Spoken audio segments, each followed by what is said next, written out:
புத்தக பித்தனுக்கு வருக. நான் முகமது ஃபிர்தோஸ். இன்றைக்கி ஒரு முக்கியமான புத்தகம் பார்க்க போகிறோம். அது எம்ஜிஆரை பற்றியது. அதனால் எம்ஜிஆர் கண்ணி யாராவது இருந்தனா அந்த வன்மத்தை என் மேலே காட்டாதீங்க, அந்த புத்தகம் மேலே காட்டுங்க.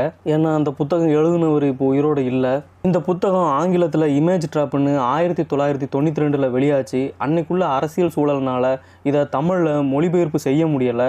அதுக்கு 25 ஆண்டு காலம் எடுத்திருக்கு. 2016 தான் இது தமிழில் மொழிபெயர்ப்பு செய்யப்பட்டிருக்கு. அதுக்கு பேர் பிம்பச்சிறைன்னு வச்சுருக்காங்க. இது எம்ஜிஆரோட கலை உலகத்தை பற்றியும் அரசியல் உலகத்தை பற்றியும் ரொம்ப நுணுக்கமாக ஆழமாக பேசுது. மக்களோட ஆதரவு பெறுறதுக்கு இந்த ரெண்டுலையும் எப்படி தன்னோட மாய பிம்பத்தை கட்டமைச்சாருங்கிறத பற்றி தான் இந்த புத்தகம் பேசுது. எம்ஜிஆர் தன்னுடைய வாழ்க்கையை சின்ன வயசில் நாடக நடிகராக எம் கந்தசாமி பிள்ளை நடத்தின ஒரிஜினல் பாய்ஸ் கம்பெனி மூலமாக தொடங்கினார். 1920களில் கிருஷ்ணசாமி பாவலரின் நாடகமான வெற்றி முதலிய நாடகங்களில் நடித்து பெரிய போராட்டத்துக்கு அப்புறமா திரைப்பட நடிகராக தோன்றும் முதல் வாய்ப்பை 1936 சதி லீலாவதி படம் மூலமாக பெறாரு. தன்னுடைய முதல் திரைப்பட வாழ்க்கையை 1936 மெட்ரோ ஸ்டுடியோவில் தொடங்கினாலும் 1950 முதல் எம்ஜிஆர் தனக்கான பிம்பத்தை தன்னோட உள்ளுணர்வு மூலமாக உருவாக்கிக்கிட்டே வந்திருக்காரு. ஆரம்ப காலகட்டத்தில் எம்ஜிஆர் தன்னோட சூழ்நிலை காரணமாக சின்ன சின்ன வேடங்கள்ல தான் புராண படங்கள்ல நடிச்சுக்கிட்டே வந்தாரு. 1953 எம்ஜிஆர் திராவிட கழகத்தோட இணைஞ்சதுக்கு அப்புறமா தீகாவோட பரப்புரை சம்பந்தமான நிறைய படங்கள்ல அவர் நடிச்சிருக்காரு. சில படங்கள்ல தீகாவோட குறியீடும் இருக்கும். இப்போ ராஜகுமாரி படத்தை எடுத்துக்கிட்டோம்னா அதுல எம்ஜிஆர் கருப்பு சட்டையில தோற்றமளிப்பாரு. சக்கரவர்த்தி திருமகள் படத்துல எம்ஜிஆரோட பேரு உதயசூரியனா இருக்கும். நாடோடி மன்னன் படத்துல கட்சியோட இருவண்ண கொடியை பார்க்க முடியும். காஞ்சி தலைவன் படத்துல அறிஞர் அண்ணா காஞ்சியில பிறந்ததை குறிக்கிறதுக்கே அந்த தலைப்பு வைக்கப்பட்டிருக்கும். புதிய பூமி படத்துல எம்ஜிஆரோட பேரு கதிரவன் இருக்கும். இப்படி நிறைய சொல்லலாம். 50க்கு அப்புறமா வந்த படங்கள்ல எம்ஜிஆர் சமூக வேடங்கள்ல திரையில் தோற்றமளிக்க ஆரம்பிச்சாரு. முக்கியமான படமான திருடாதே படம் தான் அவருக்கு ஒரு அங்கீகாரத்தை கொடுத்துச்சு. அதுக்கப்புறமா வந்த எங்க வீட்டு பிள்ளை படத்துல உழைப்பாளி எம்ஜிஆர் நிலப்பரப்புத்துவ எம்ஜிஆரை விட அதிக முக்கியம் வாய்ந்தவராக கருதப்படுவாரு. உழைப்பாளி எம்ஜிஆர் வீரனாகவும் நிலப்பரப்பு எம்ஜிஆர் கோழையாகவும் காட்டப்படுவாரு. தொழிலாளி படத்துல அவர் மண்பானையில கஞ்சியை குடிச்சிட்டு கையால ஊர்காவை தொட்டு நக்கிற மாதிரி காட்சி அமைக்கப்பட்டிருக்கும். கணவன் திரைப்படத்தில் தன்னுடைய பணக்கார மனைவியின் வீட்டில் அவர் சாப்பிடுறத நிராகரிப்பாரு. இடம் உணவோடு சேர்த்து ஆடைகளோட வடிவத்தாலும் எம்ஜிஆர் தன்னை ஒரு விளிம்புநிலை மனிதனா காட்டி விளிம்புநிலை மக்கள் ரசிகர்களோட தன்னை ஒன்றிணைச்சுக்கிட்டாரு.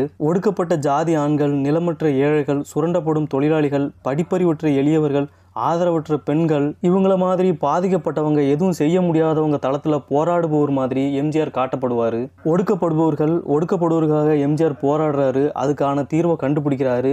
இதுதான் படத்தோட மைய கருத்தாவே இருக்கும். உதாரணத்துக்கு விவசாயி படத்துல விவசாயியோட நிலத்தை பிடுங்குற ஜமீன்தார், எங்க வீட்டு பிள்ளை படத்துல உழைக்கும் மக்கள் மேல சாட்டையை வீசும் ஜமீன்தார், படகோட்டி படத்துல ஏழைகளோட ரத்தத்தை வாட்டி வதைக்கும் வட்டி கடைக்காரரு, தொழிலாளி படத்துல ஒரே சொடக்குல ஒரு தொழிலாளியை வேலையை விட்டு தூக்குற முதலாளி, 1000ல் ஒருவன் மாடப்புறா படங்கள்ல மத்தவங்களோட சொத்தை ஆட்டையை போட விரும்பும் பேராசை பிடிச்ச ஆண்கள், தேர் திருவிழா படத்துல கிராமத்து பெண்ணை கர்ப்பமாக்கி நகரத்துக்கு ஓடி வந்த மோசடிக்காரன், நாடோடி படத்துல ஒடுக்கப்பட்ட ஜாதி மக்களை தன்னோட வீட்டுக்குள்ள விடமறுக்கும் ஜாதிக்காரர், ஆசைமுகம், ஜெனோவா, மகாதேவி போன்ற படங்கள்ல திருமணமான பின்னும் மற்ற பெண்கள் மேல ஆசைப்படும் காமவெறி பிடித்த வில்லன்கள், இத மாதிரியான சுரண்டல், அடக்குமுறை இதையெல்லாம் எதிர்த்து போராடும் நாயகனான எம்ஜிஆர் வெல்ல முடியாத நாயகனாகவும் தோற்றமளிப்பாரு. காரணம் என்னன்னு பார்த்தீங்கன்னா படங்கள்ல உள்ள வசனங்கள் அவ்வளோ அழகாட்டு கட்டமைக்கப்பட்டிருக்கும்.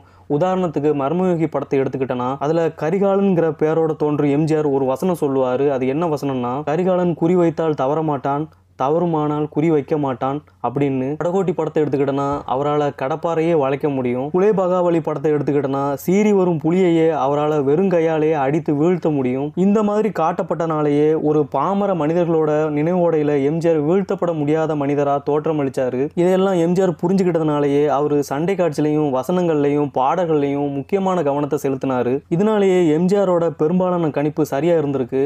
உதாரணத்துக்கு பாசம் படத்துல கிளைமேக்ஸ்ல எம்ஜிஆர் இறந்துருவாரு.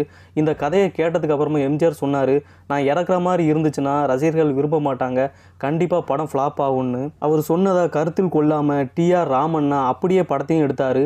படம் படுதோல்வி அடைஞ்சிச்சு. இதே மாதிரி பல்லாண்டு வாழ்க படத்துலையும் கிளைமேக்ஸில் எம்ஜிஆர் இறக்குற மாதிரி தான் காட்சி இருந்துச்சு. இதை தெரிஞ்சுக்கிட்ட ரசிகர்கள் ரொம்ப பிரச்சனை பண்ணதுக்கு அப்புறமா அந்த இயக்குனர் படத்தோட கிளைமேக்ஸை மாற்றினாரு. எம்ஜிஆர் படத்தில் கல்வி எடுத்துக்கிட்டோன்னா அது பிராமணருக்கோ பணக்காரருக்கோ உரிய தனி சொத்து கிடையாது. படகோட்டி படத்தில் ஒட்டுமொத்த மீனவ குடியிருப்பில் ஒரே ஒரு மீனவன் படிச்சிருப்பாரு. அது எம்ஜிஆர் தான். தாழம்பூ படத்துல சாதாரண தோட்ட தொழிலாளியின் மகனான எம்ஜிஆர் மட்டுமே படிச்சிருப்பாரு. தொழிலாளி படத்துல எம்ஜிஆர் இரவெல்லாம் கண்விழித்து படித்து பெரிய பட்டம் வாங்குறாரு. பணத்தோட்டம், நான் ஏன் பிறந்தேன் படங்கள்ல வீட்டை அடமானம் வச்சு கல்விக்காக போராடுறாரு. குமரிக்கோட்டம் திரைப்படத்துல பேப்பர் போடுற பையனா நிறைய வேலைகளை செஞ்சு தனக்கான கல்விக்கான செலவை அவரே பார்த்துக்கிறாரு. உண்மையிலேயே பார்த்தோன்னா அந்த காலத்தில் ஏழைகளுக்கு எளிதாக கல்வி கிடைக்கல. எம்ஜிஆர் படத்தில் கல்வியை எப்படி காட்டுறாங்கன்னா போராட்டத்துக்கான ஆயுதமாக காட்டுறாங்க. ஆனால் நிஜத்தில் அதை ஒரு ஒடுக்குமுறைக்கான ஆயுதமாக பெரிய பெரிய பணக்காரர்கள் பயன்படுத்தினாங்க. எம்ஜிஆர் தொடர்ச்சியாக திரைப்படத்தில் பயன்படுத்தி கொள்ளும் இன்னொரு முக்கியமான அடையாள குறியீடு யாருன்னு பார்த்தீங்கன்னா பெண்கள் தான். எம்ஜிஆர் திரைப்படங்களில் நாயகன் ஏழையாக வாழ்க்கையை துவங்கி இறுதியில் பணக்கார பெண்ணை திருமணம் செஞ்சுக்கிடுறாரு. இல்லைனா ஒடுக்கப்பட்ட சாதி ஆண் பணக்கார சாதி பெண்ணை திருமணம் செஞ்சுக்கிடுவார். ஆற்றல் படைத்த வில்லன் விழுமுனையில் எம்ஜிஆர் பாதையில் வந்தனா அந்த வில்லனை தவிடுபடி ஆவார். உதாரணத்துக்கு ராஜகுமாரி திரைப்படத்தில் ஒரு எளிய கிராமவாசியான எம்ஜிஆர் ராஜகுமாரியை திருமணத்தில் கைப்பிடிக்கிறாரு. மாட்டுக்கார வேலன் படத்தில் புகழ்பெற்ற வழக்கறிஞரோட பெண்ணை கரம் பிடிக்கிறாரு. தாய்க்கு தலைமகன் படத்தில் ஆட்டோமொபைல் மெக்கானிக்கான எம்ஜிஆர் ஜமீன்தாரோட பெண்ணை கரம் பிடிக்கிறாரு. 1000ல் ஒருவன் திரைப்படத்தில் கப்பலில் துடுப்பு வலிக்கும் எம்ஜிஆர் இளவரசியை கரம் பிடிக்கிறாரு. தாழம்பூ திரைப்படத்தில் தோட்ட தொழிலாளியோட மகன் தோட்ட உரிமையாளரோட மகளை கரம் பிடிக்கிறாரு. இதே போக பாக்தாக் திருடன், பணத்தோட்டம், குமரிக்கோட்டம், எங்க வீட்டு பிள்ளை படங்கள்லையும் பார்க்க முடியும். மதுரை வீரன், பணம் படைத்தவன், நாடோடி, நம் நாடு திரைப்படங்கள்ல எம்ஜிஆரோட திருமண ஒப்பந்தம் சாதி வேறுபாடை துடைத்து எறிவதா இருக்கு. நிஜத்துல ஒரு ஒடுக்கப்பட்ட ஜாதியை சேர்ந்தவன் ஆதிக்க சாதி பெண்ணை கல்யாணம் பண்ணா என்ன நடக்கும்னு நமக்கே தெரியும். ஆனால் இந்த மாதிரி சாத்தியமே இல்லாத விஷயங்களை எம்ஜிஆர் படத்தில் பார்க்க முடியும். அதுலேயும் ஒருபடி மேலே போய் ஆதிக்க சாதி பெண்கள் தான் ஒடுக்கப்பட்ட சாதியினரான எம்ஜிஆரை விரும்புகிற மாதிரி காட்டப்படும். நீதியை தானே நிலைநாட்டு உரிமை, கல்வி குறித்த உரிமை, பெண்களை கவரும் திறன், இந்த 3 மட்டுமே எம்ஜிஆர் மேல்தட்டு அதிகார குறியீடுகளை ஒரு விளிம்புநிலை மனிதனாக பயன்படுத்தி கொள்ளலை. இதுக்கும் மேலே நுணுக்கமாக ஒரு விஷயத்த பண்ணார். தன்னுடைய ஆடையிலையும் உடல் மொழியிலையும் அந்த அதிகாரத்தை கொண்டு வந்தார். பெரும்பான்மையான படத்தில் அவர் அதிகாரத்துக்கு அடிபணிய மறுப்பார். அப்போ அவரோட உடல் மொழி அங்கே காட்டப்படும். உதாரணத்துக்கு ரிக்ஷாக்காரன் படத்தில் வில்லனை சந்திக்கிற எம்ஜிஆர் அந்த வில்லனு முன்னாடி கால் மேலே கால் போட்டு உட்காருவார். ஒளிவிளக்கு திரைப்படத்தில் திருடனான எம்ஜிஆர் ஒரு போலீஸ் அதிகாரி முன்னாடியே உட்காருவார். இது மட்டும் இல்லாமல் தனக்கான இசை மேலேயும் பாடல் மேலேயும் முழுக்க கவனம் செலுத்தினார். அதுக்குன்னு தனக்கேற்ற மாதிரியான கவிஞர்களையும் தேர்ந்தெடுத்தார். அதில் முக்கியமானவர் வாலியும் புலமை பித்தனும். இப்போ விளிம்பு நிலை எம்ஜிஆரை நம்ம பார்த்தாச்சு. மேல்தட்டு எம்ஜிஆரை நம்ம பார்க்கணும்ல. மேல்தட்டு எம்ஜிஆர் எப்படி இருப்பார்னா தன்னோட பணம், அந்தஸ்து, சொத்து எல்லாத்தையுமே தியாகம் பண்ணுற ஒரு தியாகி மாதிரி காட்டப்படுவார். உதாரணத்துக்கு நான் ஆணையிட்டால் படத்தில் தன்னோட சொந்த நிலத்தில் நூற்றுக்கணக்கான ஏழைகளை குடியமர்த்துவார். நாடோடி படத்தில் தன்னோட தோட்டத்தையே தொழிலாளர்கிட்ட ஒப்படைப்பார். இதயகனி திரைப்படத்தில் தன்னோட லாபத்தை தொழிலாளர்களுக்கும் தனக்கும் சரிசமமாக பிரித்து கொடுப்பாரு. அதே படத்தில் ஒரு தொழிலாளி எம்ஜிஆர் முதலாளின்னு சொல்கிறத அவரே கண்டிப்பார். நாம் படத்தில் தன்னோட தோட்ட ஆக்கிரமித்திருந்த வில்லண்டை இருந்து பறித்து ஏழைகளுக்கு கொடுப்பாரு. ஒடுக்கப்பட்டவர்களுக்காக தியாகம் செய்கிறது தன்னோட சொத்து மட்டும் இல்லை, மேல்தட்டு ஆதிக்க நிலையையும் தான் தியாகம் செய்கிறாரு. பெண் ரசிகைகள் அவருக்கு அதிகமாக ஆனதுக்கு முக்கியமான காரணம் அவர் ஏழை வீட்டு பெண்களை தான் அதிகமாக கல்யாணம் பண்ணிக்கிறாரு திரைப்படத்தில். உதாரணத்துக்கு எங்கள் வீட்டு பிள்ளை, இதயக்கனி, நான் ஆணையிட்டால், பல்லாண்டு வாழ்க, புதிய பூமி, நேற்று இன்று நாளை இந்த மாதிரியான படங்களெல்லாம் எடுத்துக்கிட்டனா உழைக்கும் வர்க்க பெண்களை கல்யாணம் பண்ணுற மாதிரி காட்டப்படும். புதிய பூமி திரைப்படத்தில் சமூக அக்கறை உள்ள ஒரு மருத்துவரான எம்ஜிஆர் தன்னுடைய சொந்த மாமன் பொண்ணை கல்யாணம் பண்ணுறதுக்கு பதிலாக ஒரு ஏழை பெண்ணை கல்யாணம் பண்ணிக்கிடுவார். நேற்று இன்று நாளை திரைப்படத்தில் தான் மேலே காதல் கொண்டு இருக்கும் 3 பெண்களில் ஒரு துப்புரவு தொழிலாளி பெண்ணை தான் கல்யாணம் பண்ணிக்கிடுவார். நவரத்தினம் படத்தில் 9 பெண்கள் அவர் வாழ்க்கையில் நுழைந்தாலும் அவர் கல்யாணம் பண்ணுற பொண்ணு யாருன்னா ஒடுக்கப்பட்ட சாதியை சேர்ந்த பெண் தான். இருந்தாலும் அவரோட படத்தில் பெண்களுக்கான அடக்குமுறை நிறையவே இருக்கும். அது குறியீடாகவும் காட்டப்படும். படித்த பெண் பணக்கார பெண்ணாக இருந்தால் அவர் திமிர் பிடிச்ச பெண்ணாகவும் அகங்காரம் உள்ளவளாகவும் இருக்கிற மாதிரி தான் அவரோட படத்தில் காட்டப்படுது. அப்படிப்பட்ட பெண்ணை அவர் அடக்கி ஆள்பவராகவும் காட்டப்படும். பெண்களுக்குன்னு சில ஒழுக்க நெறிகளும் இருக்குது அவரோட படத்தில்.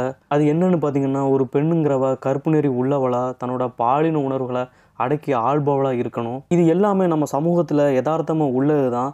ஆனால் இதுலேயும் ஒரு சில விஷயம் தலைகீழாக மாறுறதையும் பார்க்க முடியும்.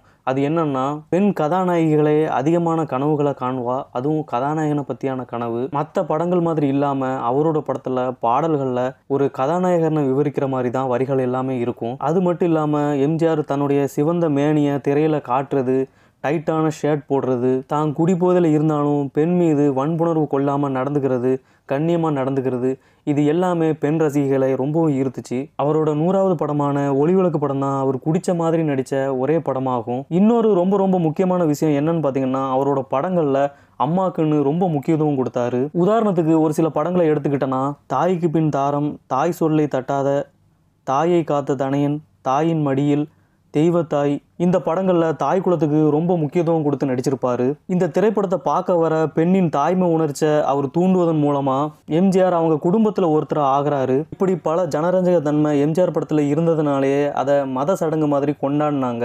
அவரோட வெற்றிகரமான 40 ஆண்டு கால திரை வாழ்க்கையில் 136 திரைப்படங்களில் நடித்து உலகத்திலேயே மிகப்பெரிய ரசிகர்களை கொண்டவன் நாதாங்கிறத அவர் நிரூபித்தார். அவருக்குன்னு 10,000 கிளை ரசிகர்கள் மன்றம் இருந்துச்சுன்னா நம்ப முடியுதா? அப்படி ஒரு பிம்பத்தை உருவாக்குனவர் தான் எம்ஜிஆர். இதுக்கு முன்னாடி உள்ள வீடியோவில் பார்த்தோம் எம்ஜிஆர் எப்படி சினிமாவில் தன்னோட பிம்பத்தை கட்டி அமைச்சாருங்கிறத.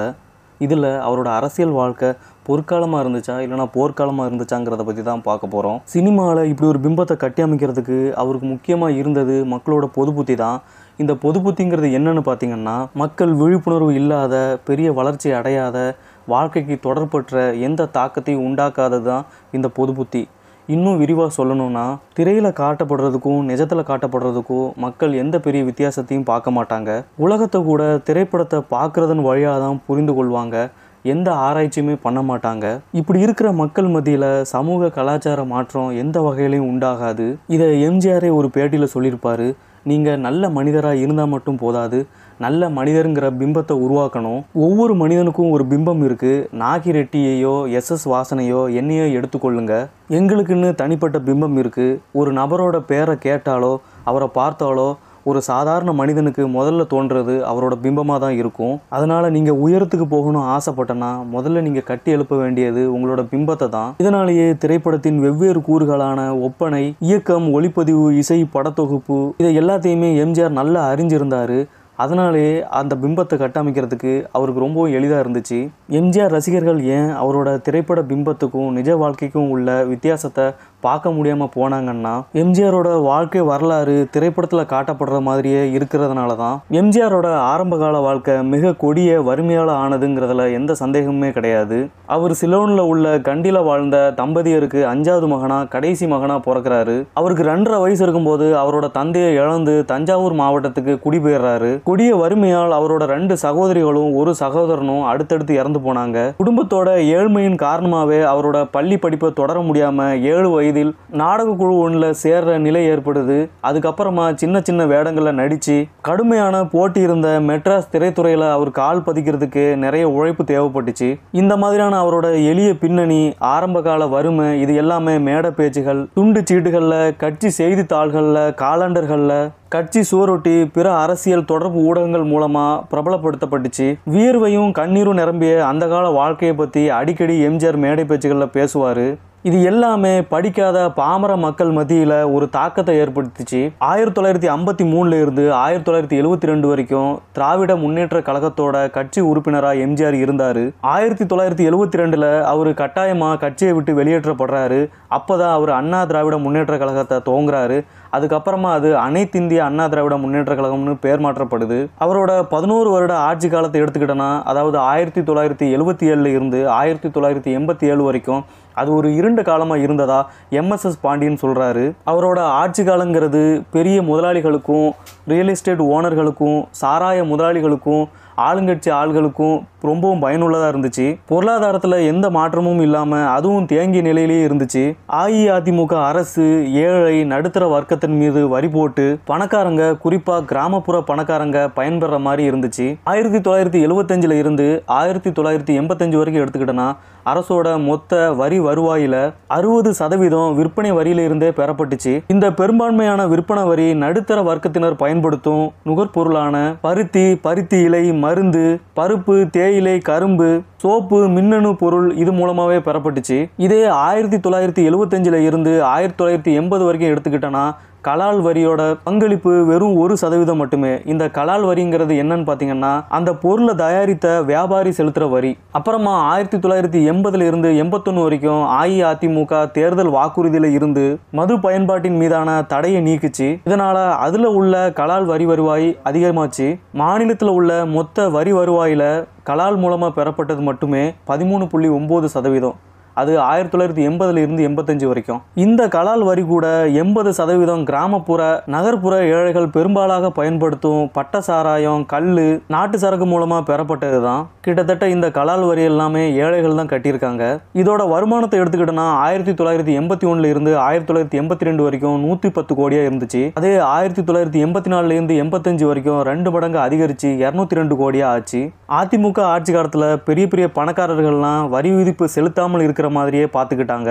பணக்காரங்க மட்டுமே செலுத்த வேண்டிய நேரடி வரியான நிலவரி, வேளாண் வருமான வரி, நகர்ப்புற நிலவரி, இது மூலமா பெறப்பட்ட வரி மட்டுமே வெறும் 4.6%. அதுக்கப்புறமா 1980 இருந்து 85 வரைக்கும் இந்த வரியும் கூட கொஞ்சம் குறைஞ்சி 1.9% மாறுச்சு. அதே மாதிரி கிராமப்புற செல்வந்தர்களே பயன்பெற மாதிரி நிறைய மானியம் கூட வழங்கப்பட்டுச்சு. இதுல வேளாண் துறைக்கு வழங்கப்பட்ட மானிய மின்சாரம் ஒரு எடுத்துக்காட்டாகும். வேளாண் துறைக்கான கட்டணத்தை படிப்படியா 1979 இருந்து எம்ஜிஆர் அரசு குறைச்சிக்கிட்டே வந்திருக்கு. இந்த மானியத்தால தமிழக மின்சார வாரியத்துக்கு 1980 இருந்து 1985 வரைக்கும் வருஷத்துக்கு 180 கோடி வருமான இழப்பு ஏற்பட்டுச்சு. சுத்திகரிக்கப்பட்ட ஸ்பிரிட் மீதான எல்லா வகையான கலால் வரியும் மது உற்பத்தியாளருக்கு தமிழக அரசு வரி விலக்கு கொடுத்துச்சு. இதனாலேயே தமிழக அரசுக்கு ஒவ்வொரு வருஷத்துக்கும் 100 கோடிங்கிற பேர்ல 7 வருடங்கள்ல தொடர்ந்து இழப்பு ஏற்பட்டுச்சு. இந்த மாதிரியான பெரும்பாலான இழப்புகள்னால லாபத்தில் இயங்கி கொண்டிருந்த அரசு நிறுவனங்கள் தனியார் துறைக்கு அற்ப தொகைக்கு கைமாற்றப்பட்டுச்சு. அரசுக்கு சொந்தமான நகர்ப்புற நிலங்களும் அற்ப தொகைக்கு விற்கப்பட்டுச்சு. அதிமுக அரசு பெரும்பான்மையா ஏழைகளுக்கு எதிராகவே செயல்பட்டிருக்கு.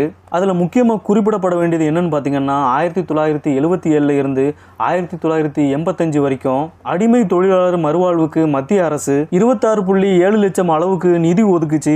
இதுல 17.04 லட்சம் நிதியை செலவு செய்யாமலும் 3.68 லட்சம் நிதியை தேவையில்லைன்னு திருப்பி கொடுத்துச்சு. அதே மாதிரி ஒவ்வொரு 2 வருஷத்துக்கு ஒரு முறை ஊதியத்தை ஏத்தனுங்கிற மத்திய அரசோட ஆணையை நிறைவேற்றாம 1983 இருந்து வேளாண் கூலிகளுக்கான நிதியை அதே மாதிரியே வச்சிருந்துச்சு.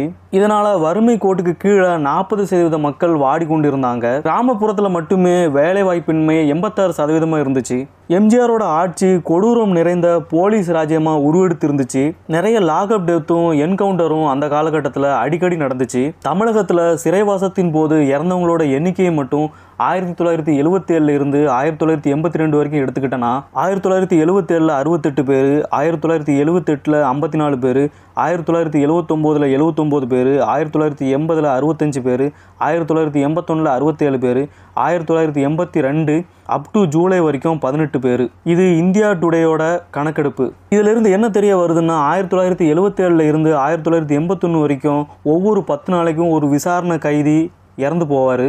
அதான் தமிழகத்தில் ஏழைகள் மீது காவல்துறையோட அடக்குமுறை ரொம்ப யதார்த்தமாகி போச்சு. அந்த காலகட்டத்தில் 1982 அஇஅதிமுக குண்டர் சட்டத்தை கொண்டு வருது. இந்த சட்டத்தின் மூலமா மாவட்ட ஆட்சியருக்கு யார் சட்டத்தை மீறாங்கிறது தெரிய வருதோ விசாரணையே இல்லாம 1 வருஷம் வரைக்கும் சிறையில் வைக்கிற உரிமை வழங்கப்பட்டுச்சு. இதனால ஒவ்வொரு மாசமும் 50 பேரை இந்த சட்டத்தை வச்சு காவல்துறை கைது செஞ்சிருக்கு. 1981 இருந்த இந்திய தண்டனை சட்டம், குற்றம் நடைமுறை சட்டம் இதையெல்லாம் திருத்தம் செஞ்சு கொச்சையாகவும் நாகரிகமற்ற முறையில் எழுதுறவங்களையும் 2 ஆண்டு முதல் 5 ஆண்டு வரைக்கும் சிறையில் வைக்கிற மாதிரி கொண்டு வந்துச்சு.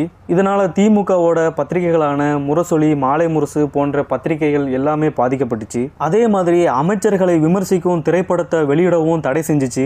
இந்த சட்டம் மத்திய தணிக்கை வாரியம் அனுமதி வழங்கிய திரைப்படங்களை தடை செய்யறதுக்கு தமிழக அரசுக்கு அனுமதி வழங்கியது. இந்த மாதிரியான சட்டத்தை போட்டும் மக்களோட ஆதரவு இருந்ததுக்கு முக்கியமான காரணம் கல்வி அறிவு இல்லாத 60% பேர் எம்ஜிஆரோட ஆதரவாளர்கள். எம்ஜிஆரோட ரசிகர்களில் 73.4% பேர் மாசத்துக்கு 400 ரூபாய்க்கும் குறைவா சம்பாதிக்கிறவங்க. எம்ஜிஆர் தன்னோட ஆதரவை வறியவர்களிடமிருந்து பெற்றதுனாலேயே அவர் பேசுற ஒவ்வொரு பொதுக்கூட்டத்திலையும் சில அம்சங்கள் நிச்சயம் இடம்பெறும். பொதுக்கூட்டம் நடக்கிற இடத்த அடைஞ்சதும் எம்ஜிஆர் பாட்டியை கட்டிப்பிடிப்பாரு, ஏழை குழந்தைகளுக்கு மாலை போடுவாரு, பெயர் சூட்டுவார், அந்த குழந்தைகளுக்கு முத்தமிடுவார், தனக்கு கிடைச்ச மாலையை கூட்டத்தை நோக்கி எறிவார். அதுக்கப்புறமா தன்னோட தொண்டர்களை நோக்கி ரத்தத்தின் ரத்தமான உடன்பிறப்பே என்பார். எம்ஜிஆர் அரசியலுக்கு வரத்துக்கு முன்னாடி ஆரம்ப காலகட்டத்தில் ஏழைகளுக்கும் வறியவர்களுக்கும் பணமும் நிறைய பொருள் உதவியும் கொடுத்தாரு. அதை ஒரு தனிப்பட்ட விஷயமா பார்க்காம அரசியலோட கட்டமைச்சிருப்பாங்க. 1977 ஆட்சிக்கு வந்த பிறகு கூட எம்ஜிஆர் மேலே தியாகம் செய்வர்னு ஒரு பிம்பம் இருந்துக்கிட்டே இருந்திருக்கு. 1982 கொண்டு வந்த சத்துணவு திட்டம் கூட எம்ஜிஆரோட சொந்த திட்டம் மாதிரியே மக்களால் புரிந்து கொள்ளப்பட்டுச்சு. எம்ஜிஆர் எப்போதுமே பொது வெளியில் தோன்றும் போது தன்னை மிகுந்த அழகுடையவரவே காட்டிக்கிட்டே இருப்பார். தன்னோட வயதை மறைக்கிறதுக்கே கண்ணாடி, தொப்பி இதையெல்லாம் போட்டு நிறைய ஒப்பனைகளை செஞ்சார். 1981 ஒரு அரசியல் நிகழ்வு நடக்கும்போது ஒரு மாணவன் எம்ஜிஆருக்கு மாலை போட வந்தான். அதில் தெரியாமல் அவரோட தொப்பியை தட்டி விட்டுட்டான். அந்த ஆத்திரம் தாங்க முடியாமல் எம்ஜிஆர் அந்த மாணவனை மீண்டும் மீண்டும் கன்னத்தில் அரைஞ்சிக்கிட்டே இருந்தார். அதே மாதிரி கர்நாடகாவில் கொல்லூர் மூகாம்பிகை கோயிலில் இருந்து வெளிவரும்போது தொப்பி, கண்ணாடி, தட்டை இல்லாமல் வந்ததை ஒரு புகைப்பட கலைஞர் படம் எடுத்தார்.